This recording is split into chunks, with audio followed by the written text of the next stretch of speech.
On this episode of the Unselects, we're answering two questions. The first, roundabouts. We go round and around and around. Is it going to solve our problems or just make us dizzy? And bike lanes and sidewalks, are they worth having if they don't go anywhere? I'm Greg Richards. And I'm Brian Costello, and we are the Unselects.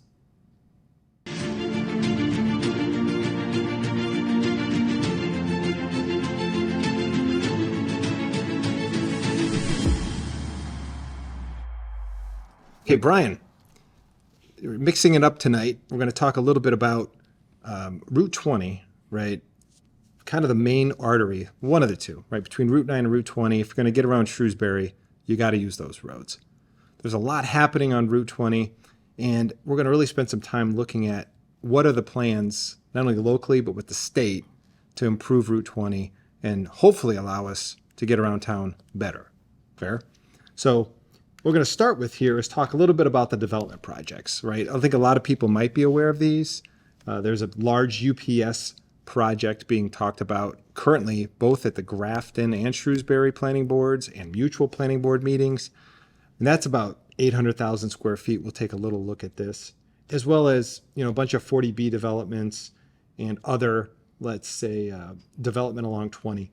One of these, I believe, was just approved by the Zoning Board of Appeals, Emerald Run, I believe, on Green Street, the 300 units. So let's take a look at this UPS project, because I think there's a huge impact here for those who used Route 20. It's a 850,000 square feet and 260 or 72 loading docks. So there's going to be a lot of trucks. And I believe even the number that they've used is 1,500 additional tractor-trailer trips per day. What is your thought about that, just in general, about the scale of that type of project? Yeah, this is an enormous facility, and it's not replacing the UPS facility that's currently in Shrewsbury. It's in addition to. The thing with this is, it was most on Grafton land, and then they did move the building a little bit so Shrewsbury could get more tax revenue. But the reality is we're taking the brunt of the traffic, because all of that traffic is going to go up Centec Boulevard onto our favorite route, Route 20. Absolutely. So it's a challenge. It's a big undertaking. Yeah, and this was even talked about at town meeting. I think it's important that we kind of reference back to show not only town meeting members, but members of the community, what is the impact of decisions at town meeting. And it was a very minor one here. It was just to allow the trucks to go in and out of this facility a little bit easier. But to your point, there was discussions back and forth because we wanted to, at least Shrewsbury wanted to benefit from some tax revenue by having the building. I believe Selco is providing all the power, so Selco is going to be getting revenue from servicing this facility. One of the things I came to know about this Route 20 program was actually at town meeting. I think they were handing out a flyer about this corridor. There was going to be a Zoom that was held back in May. And one of the things that caught my eye, and I think you mentioned it in the questions, is they're talking about two roundabouts on Route 20. And I actually attended this Zoom with the Mass DOT, and I was a little bit alarmed with the plan.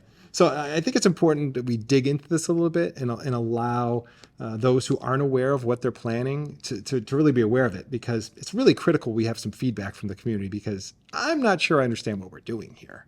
So let's take a look a little bit deeper. There was, I didn't know, there's a study that the Mass DOT did about the Route 20 corridor. So for us, that's going essentially from the Worcester line on Route 20, through where the Market Basket program or project was, all the way down to Route 9, right? So that whole stretch is what we're talking about. So we've kind of already addressed as part of it Edgemere, but the remainder, right, as you know, if you've driven on it, it goes from 2 lanes in both directions to 2 lane and one lane in the other, and back and forth and back and forth. And ideally, when you look at it, it could be like, wouldn't it be great? And I think even in the last planning board meeting, Chairman DiPaolo mentioned, hey, wouldn't it be great if you could, as part of your development for UPS, widen the Route 20 the whole way? We'd like to see it.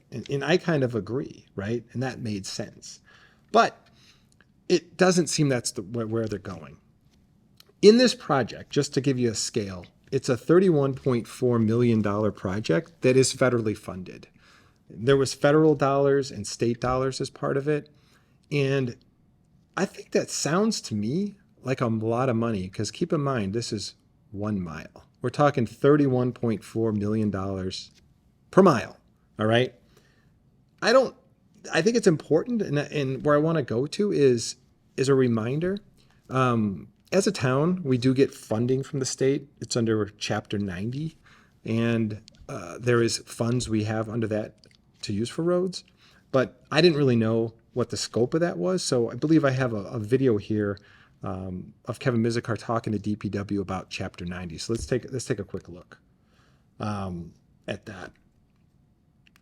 Chapter 90 lays out a formula based upon both lane miles and population density, I believe, is the base formula. So what does that look like? What type of, how many lane miles does that get us, or linear feet, or what? How can someone get a grasp? Yeah, so we get probably just shy of about $1 million Yep. from Chapter 90, and it really depends on, we probably do about a mile, maybe just over a mile of roads. It really depends on, sometimes you're doing like little small cul-de-sacs. Yeah. There's some inefficiencies with, you know, because obviously the longer straight roads you get more bang for your buck. So, So we're on the 153-year replacement cycle then? we're close, yeah. So two comments I want to get your take on is the 153-year replacement cycle. So just to be clear on that, there's 153 miles of roads that Shrewsbury has to maintain within our town. And we're only able to do essentially 1 mile of repairs or replacement in a year. What's your thoughts on that? Yeah, when you think about it that way, it's sort of crazy, right? Because it seems like they're always working on something. And I guess it's just little patches. But when I look at the monies available and how we're spending our money, it seems odd that we don't actually spend that much on roads and to keep them updated. And then when you look at the dollars in this to do Route 20 for the 1 mile, $31 million, it's kind of crazy, right? What's so special about that? Why is it that expensive? Why are we not spending dollars to keep our roads, which are essential, obviously, updated and safe? Right. I thought the same thing because I'm thinking, so it's that 1 mile stretch, and I'm not minimizing the work that needs to be done on Route 20. I don't think either of us would say that. I 100% agree that should be critical, but we should look at budget. It shouldn't just be, hey, we're getting $31 million from the federal government. We need to spend this all. So who cares how much it really costs for the project? That's not really our money. We got to spend it. I think we should look at it differently and say, okay, that's 31 years of road maintenance for the town of Shrewsbury. That's significant, right? And there's a lot of roads in town that need work, right? And I've heard a lot of complaints. I'm actually going to go to a clip here. Let's take a look at one such road. And the reason I brought this road up is because I remember when I was standing at the SAC, right, on voting day, people had driven up, and when we had a conversation with them, the only question they asked me was, who can fix this road out here? And that being Lake Street. So I want to show what Lake Street looks like today, right, from Howe Avenue to the Scandinavian Athletic Club. So let's just take a look at that.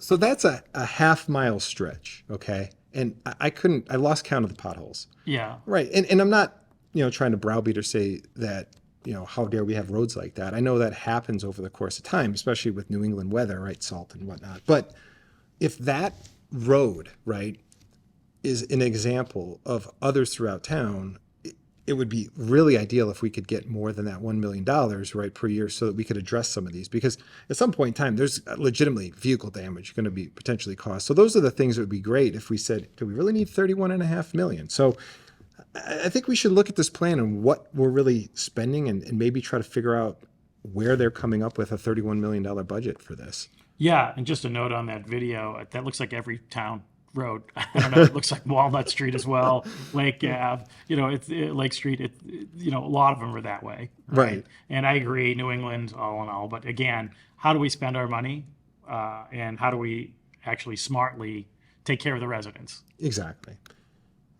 So I pull up this slide here, and the reason I'm showing this, it's a lot here, but I want to compare two things. On the top, for those who haven't seen it, is the overview from South Street to Route 9, showing the two proposed roundabouts there and half a mile apart. All right. And I'm showing the source of where these are. I didn't draw these, I didn't make them up. That is on the Mass DOT website. On the bottom is that original Shrewsbury master plan, or the mass plan for Route 20, which just shows a widened road with some additional turn lanes, which to me is a much more traditional look, right? Which I completely understand. I am struggling on these roundabouts. And in more detail, let's take a look at this. This is the roundabout proposed by the former Christmas tree shops, right? Shrewsbury Village, you want to call it. And we're coming off of Route 9 into a roundabout, right? Versus actually coming in, adding some additional turn lanes. It seemed like improving the traffic that way. There is a little interesting point here, because if somebody over in the Walnut Street area, they're actually adding, I think, a connector road here to allow you to get out, because I think you're preventing people from either turning left out of this, or they're taking that into consideration, I believe, here as well. Yeah, it's funny, when I saw this plan, the original plan, the one you're showing, Yeah. I live on Walnut Street, not too far from this, and I actually liked this plan. It makes sense. I assumed that they would potentially cul-de-sac where Walnut meets Route 20 Yep. at the end. I don't know if that was in the plan, but this connector makes sense. It's lights. It slows down the traffic. It makes everybody turn. I see accidents in this intersection every single week, multiple accidents. There's pieces of cars at that intersection all the time, right? And so this plan made sense to me because it feeds the Walnut Street traffic to Valenti. It stops the traffic on Route 20, but it's a smart move to me. Yeah, and it's interesting that you mentioned too about accidents, because part of this plan, which I looked into, was, and on the call, there is a lot of discussion around, hey, roundabouts are safer. They actually help improve traffic safety. But if you look at, let's say, accident locations on Route 20, it was in this plan, you can look it up. The highest incident of accidents along the corridor of Route 20 is Grafton Street.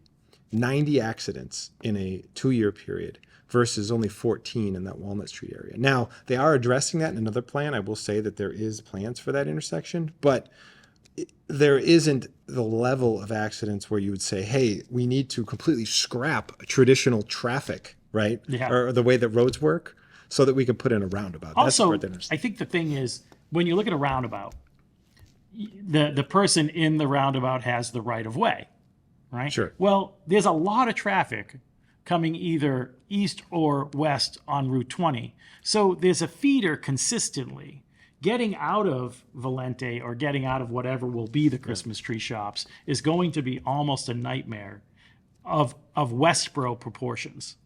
And if anybody's gone to the Westboro roundabout during rush hour or in the afternoon, it's very difficult to sneak yourself into that thing. Right. And there's not only one roundabout, there's actually two. Yeah. So half a mile down, right, we now come into a roundabout that's by the Dunkin' Donuts, Lumber Liquidators.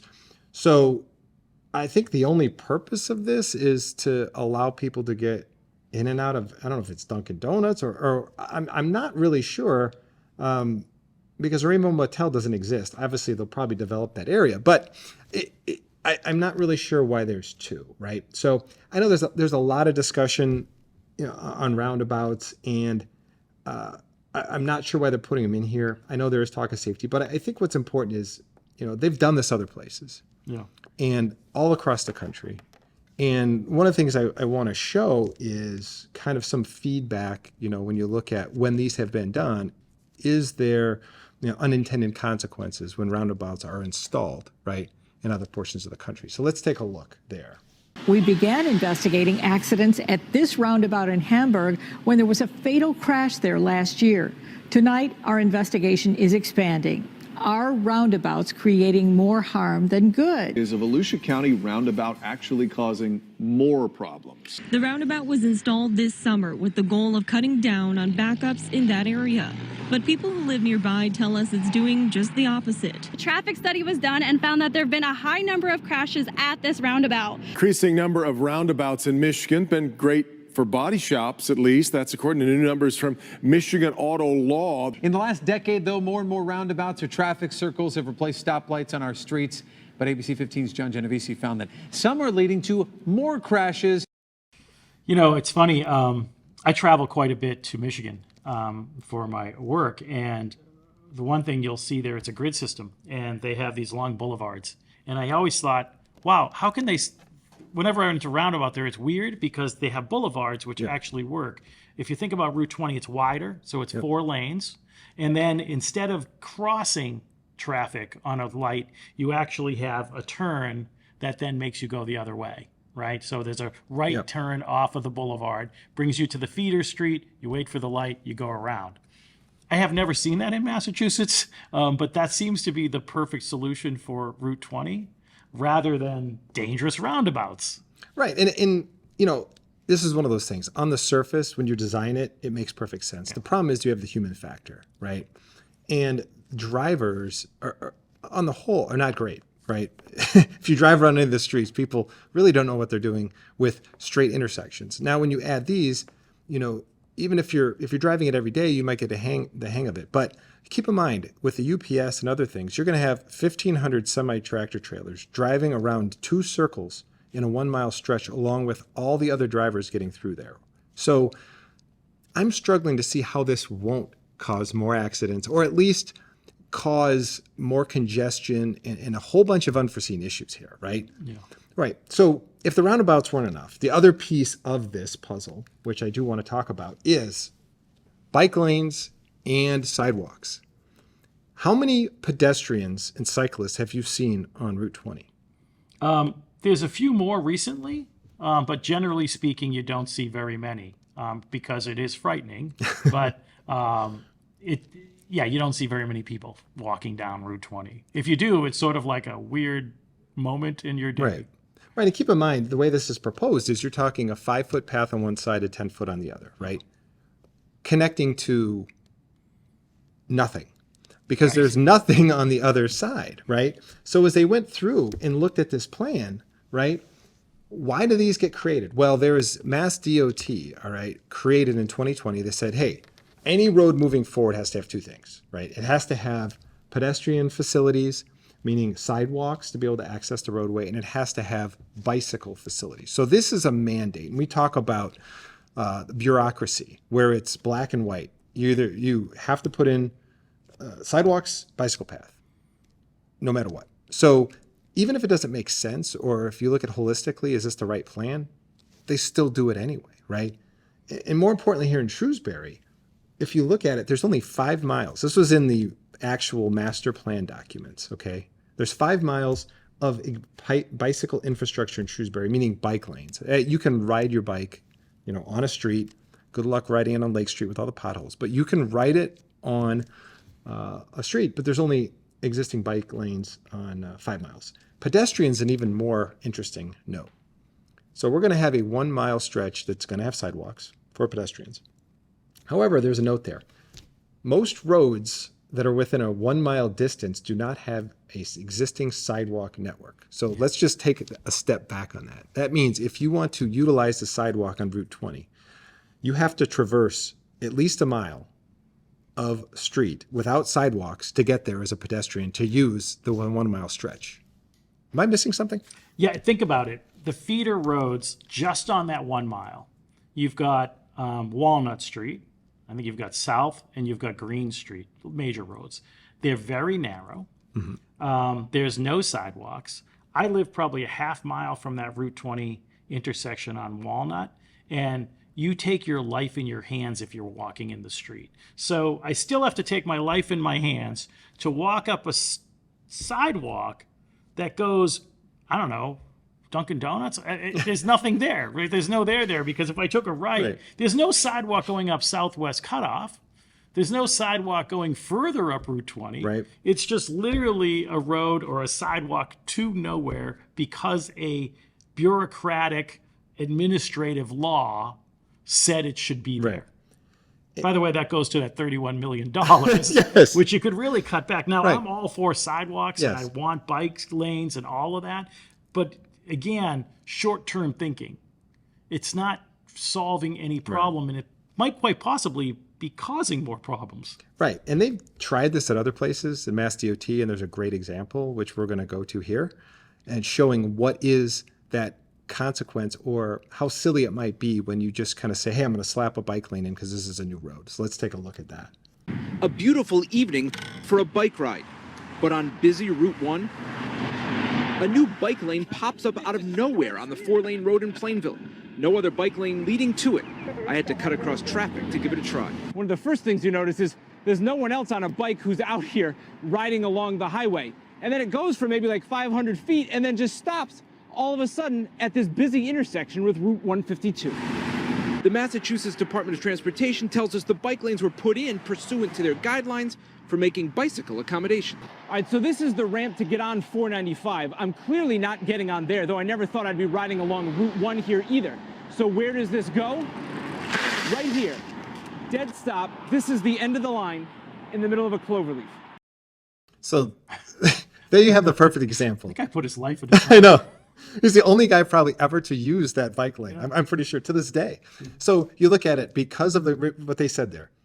The Mass DOT comment was, oh, it's in our guidelines, so we had to put it there, right? And then here you have somebody who's riding along and potentially could go onto 495 on a bike and then stops essentially on Route 1 in the middle of nowhere. I mean, that is what I think a very clear point of this is say, you look at this big master plan, and we'll get into it a little bit here, and it's so big and so grand in scope that it's not feasible to execute upon.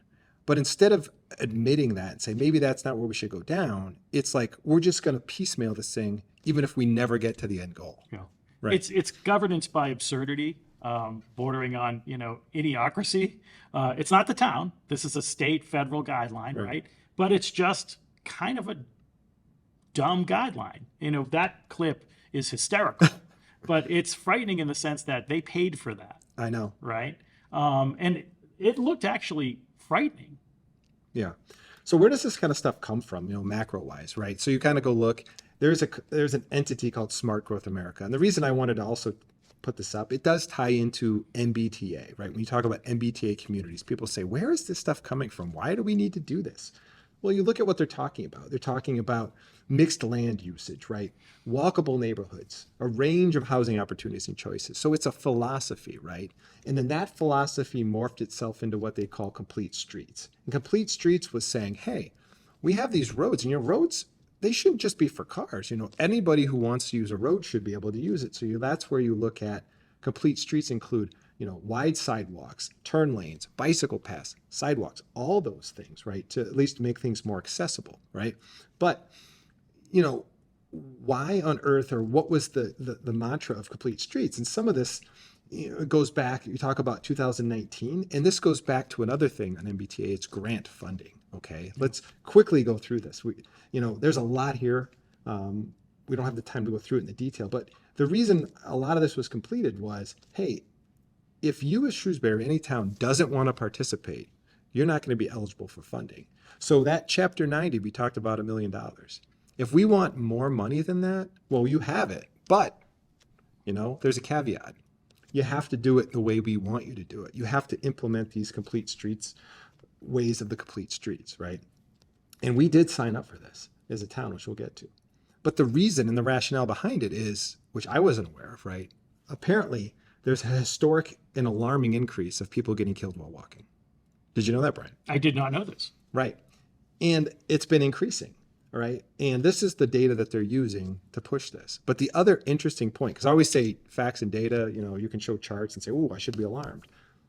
The other note of this, which won't be surprising to you, because I took a look below, the level below, is those deaths they don't share are typically in cities, makes sense. Typically when pedestrians are not at an intersection and when it's dark, right? So they're saying, right, that the only way to solve this is, hey, we need to totally spend millions and millions of dollars, redo all of our roads, or potentially we could suggest to people, you really want to cross the street at an intersection, and if you don't have to, don't walk along roads at nighttime. Yeah. I mean, that's how silly some of this stuff gets, right? So Shrewsbury signed up for this back in 2016. Of course we did, because we can get grant money. There's familiar names that are on these signatures here.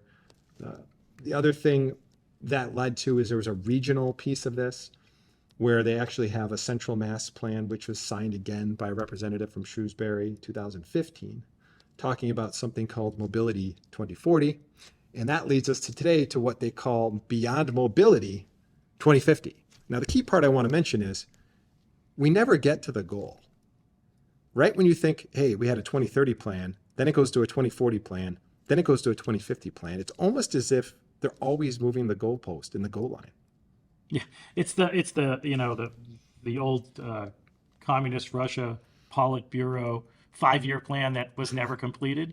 This is shell game 101 for government funding and for consultants that get a lot of money from the government. Yeah. These are nonprofits, quote unquote, that put these together, these consulting firms, basically for politicians to move money around.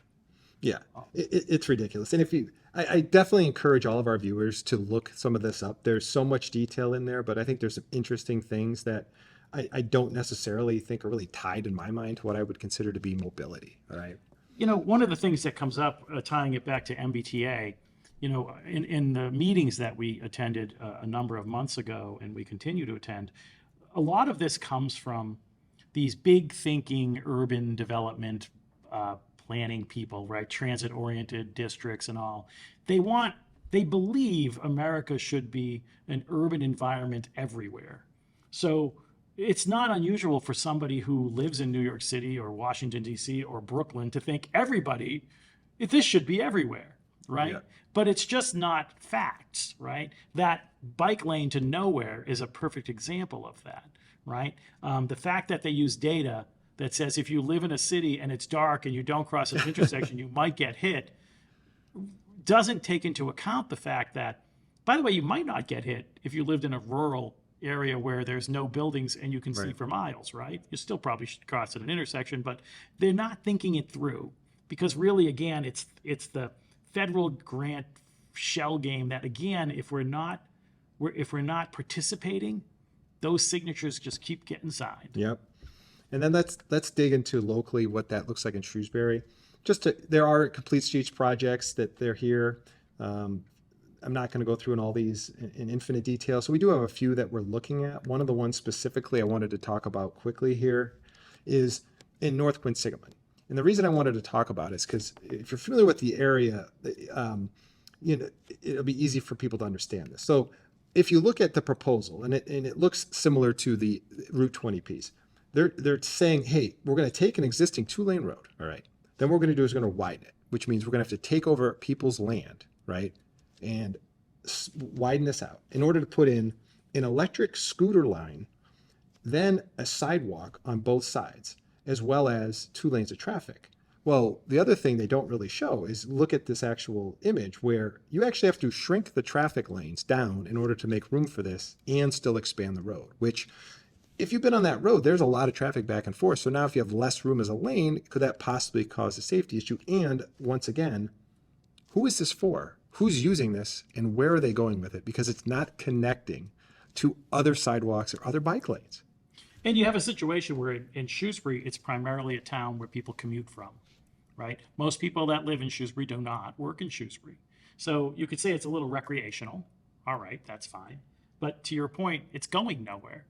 A recreational bike enthusiast is not just going to ride up and down North Quinsigamon Ave, right? They want, the long bike trails, the rail trails, which I'm all in favor for, right? They want, something that is challenging, not almost getting killed on North Quinsigamon Ave by a scooter or a car or hitting a pedestrian in the pedestrian lane. Yeah. It just doesn't make any sense. So as we close out the show tonight, I really want to encourage people for this Route 20 project, get involved, attend any meetings that are coming up as we go through this process in the next few years, and really take a look and give your feedback if you don't think this is a good plan. The other thing I'd ask you to is follow us on Facebook. We do have a Facebook page out there.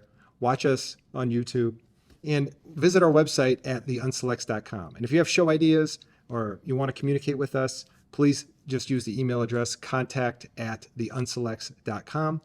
But until our next episode, have a good day.